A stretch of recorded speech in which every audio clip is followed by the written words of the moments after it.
खाली दिमाग शैतान का घर होता है।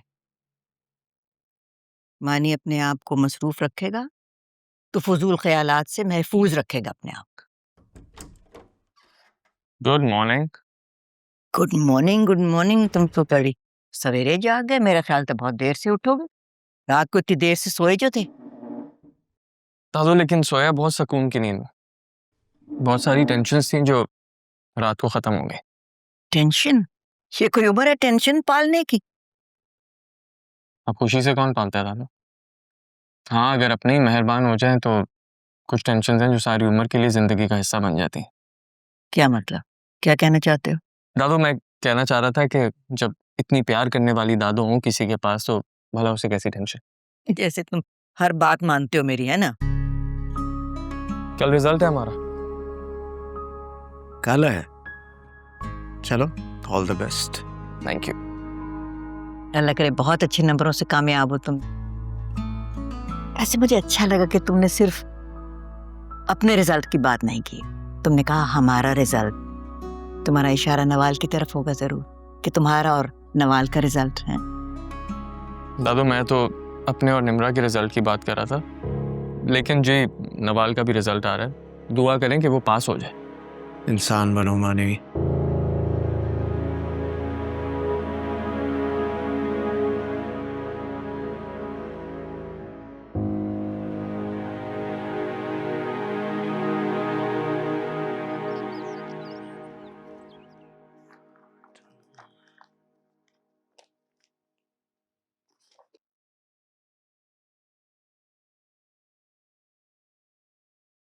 जल्दी में तो नहीं हो बेटा? नहीं अम्मी, आइए, ये गाड़ी में रखो। क्या बात करनी थी बताएं। कल रात इतनी देर तक क्या बातें करते रहे तुम दोनों? फैजाद, राख को रेतने में कुछ नहीं मिलता। राख में दबी कुछ चिंगारियां तो मिल ही जाती हैं अम्मी। उन बुझी हुई चिंगारियों से कौन सी आग भड़काना चाहते हो तुम? आग कभी सर्द हुई नहीं थी। इसका मतलब है तुमने उसे सब कुछ बता दिया? गलत अंदाजों में भटकता रहता तो मैंने सोचा उसे हकीकत बता ही दूं। सारी हकीकत? फिक्र मत करें, जिन बातों पर मैंने आपसे कभी सवाल नहीं किया वो भी नहीं करेगा। कैसा सवाल? अम्मी, मैं वो सब कुछ जानता हूं जो आपने मुझे नहीं बताया, और अगर आप मुझे अब बता भी दें तो मैं क्या कर सकता हूं। बस ये अफसोस जरूर रहेगा कि मलिया के दामन में दुख भरने वाले अगर उसके अपने थे तो मुझसे मेरी खुशियां छीनने वालों में भी मेरे अपनों का हाथ था। मैंने उस वक्त वही किया जो मुझे मुनासिब लगा। अगले दिन तुम्हारी शादी थी। मैं तुम्हें कैसे बता देती कि मलिया तुम्हें ढूंढती हुई आई है? हो गई थी ना फिर वो शादी, एक सजा की तरह हम सब ने वो वक्त काटा। मलिहा के बाद तानिया की सूरत में एक और तूफान उठा और आपका बेटा अकेला लड़ता रहा उस तूफान से। कभी आपने सोचा कि मुझे मलिहा की हकीकत बता देती? शायद मैं उसे तलाश कर लेता। जो हुआ मैं सह गया। बस अभी बरसों पुरानी जिद को खत्म कर दें।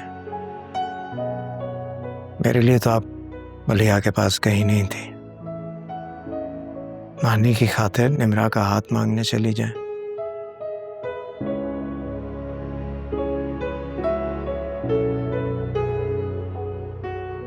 सोचिएगा अम्मी, आपकी हाँ मानी को मलिहा की हाँ से ज्यादा खुश करेगी।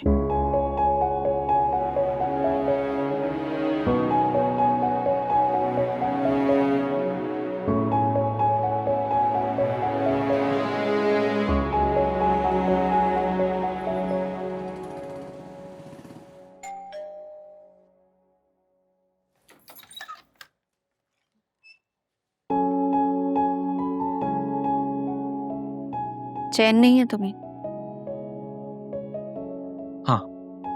नहीं, यही बताने तो बार बार आ जाता हूँ। ये बता के चैन मिल जाएगा तुम्हें? तुम्हें देखने से तो मिल जाएगा। तुमसे मिलने नहीं आया, आंटी से मिलने आया।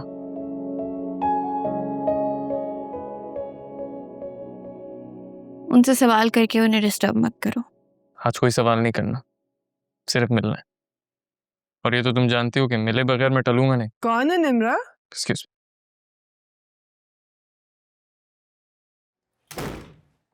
अस्सलाम वालेकुम आंटी। वालेकुम सलाम। कैसे हो मानी? ठीक हूँ। आपकी बेटी सताती बहुत ज्यादा है, लेकिन खुद को समझा लेता हूँ। क्या समझा लेते हो?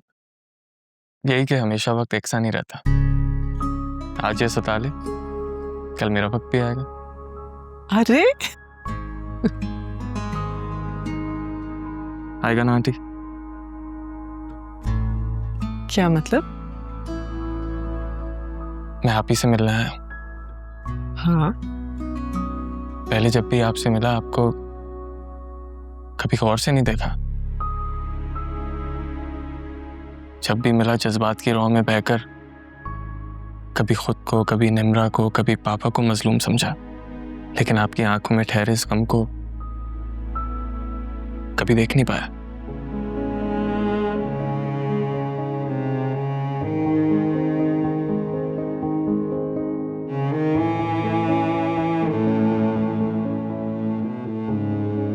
I am sorry aunty.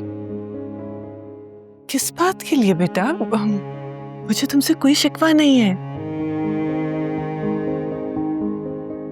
लेकिन मैंने आपको बहुत गलत समझा।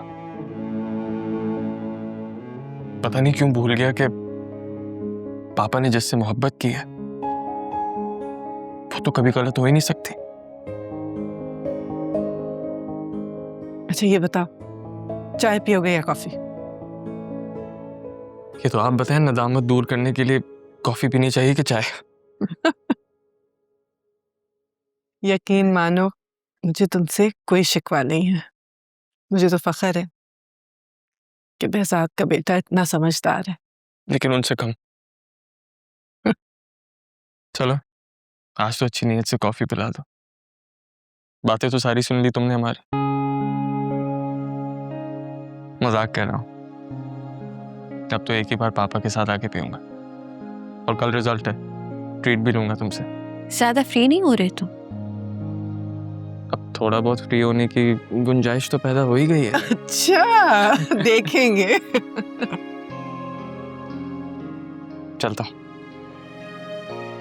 ओके, खुदा हाफिज़। अल्लाह हाफिज़।